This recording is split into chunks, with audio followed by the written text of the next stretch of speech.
Ciao e benvenuto o benvenuta in questo nuovo episodio della nostra serie dedicata alla crescita personale. Oggi parliamo di qualcosa di fondamentale, l'allenamento mentale. La mente è come un muscolo. Più lo usi, più diventa forte. Ma come si allena davvero la mente e quali sono i falsi miti da sfatare? Prenditi qualche minuto con me per scoprire esercizi pratici da fare ogni giorno e cambiare davvero il tuo modo di pensare. Un ringraziamento speciale va a tutti coloro che stanno supportando questa serie.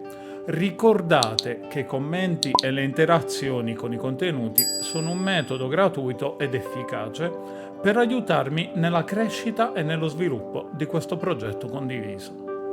Adesso andiamo avanti.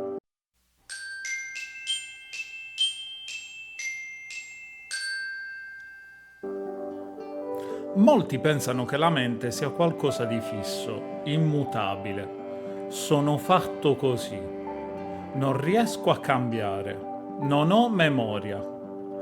In realtà la nostra mente è plastica. Possiamo allenarla proprio come facciamo con il corpo.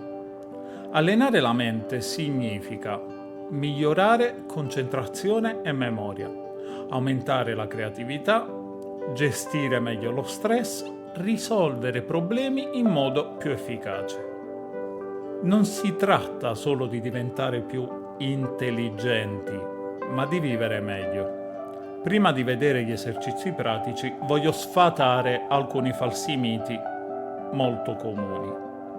Usiamo solo il 10% del nostro cervello.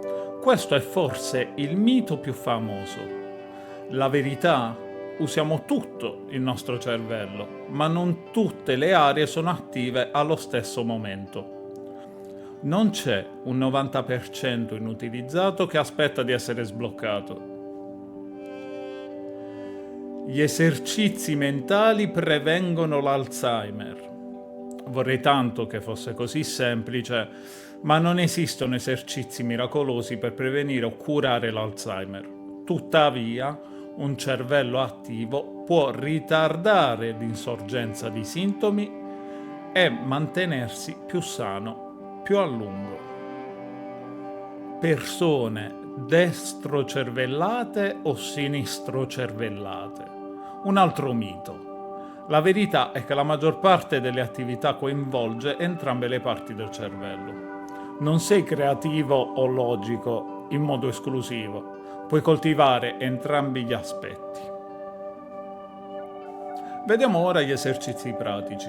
Questi non richiedono strumenti particolari, ma solo costanza e un po' di tempo ogni giorno. Meditazione. Non serve essere un monaco in cima ad una montagna. Bastano 5-10 minuti al giorno. La meditazione aiuta a ridurre lo stress, migliorare la concentrazione e persino la memoria. Ci sono tantissime app e video guidati. L'importante è cominciare. Lettura. Leggere stimola la mente in modo incredibile. Espandere il vocabolario allena il pensiero critico e accende la creatività. Romanzi, saggi, articoli, tutto va bene. L'importante è leggere ogni giorno. Scrittura.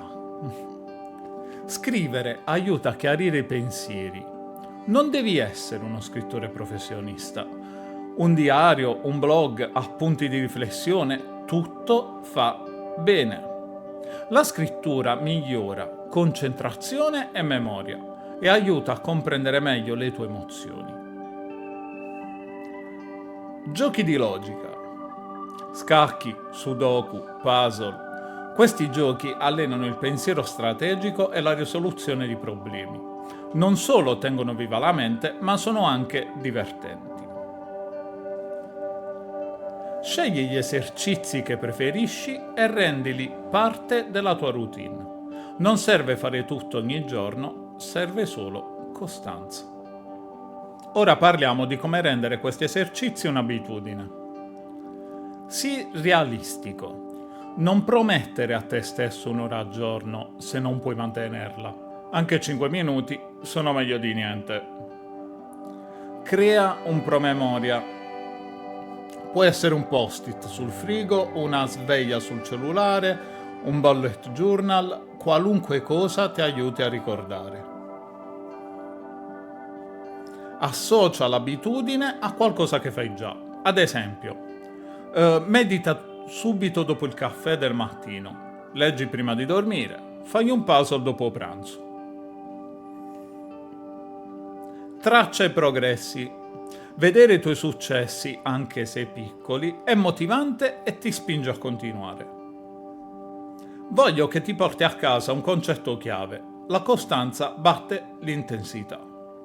Come per l'allenamento fisico, non basta un giorno di grande sforzo, servono piccoli passi ogni giorno. Se sei costante vedrai progressi che oggi sembrano impossibili.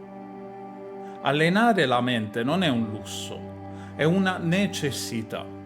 Ti aiuta ad essere più presente, più creativo, più preparato ad affrontare le sfide quotidiane. E prima di salutarci, voglio dirti una cosa importante. Grazie. Davvero grazie di cuore per il tuo tempo e per il tuo supporto. So che i numeri di questa serie non sono altissimi, ma ogni visualizzazione, ogni like e ogni commento fa la differenza e permette a questo progetto di andare avanti. Se ti è piaciuto questo video, lascia un like, iscriviti al canale e condividilo con chi pensi possa trarne beneficio. Ricorda, stiamo crescendo insieme, un passo alla volta. Ci vediamo al prossimo episodio.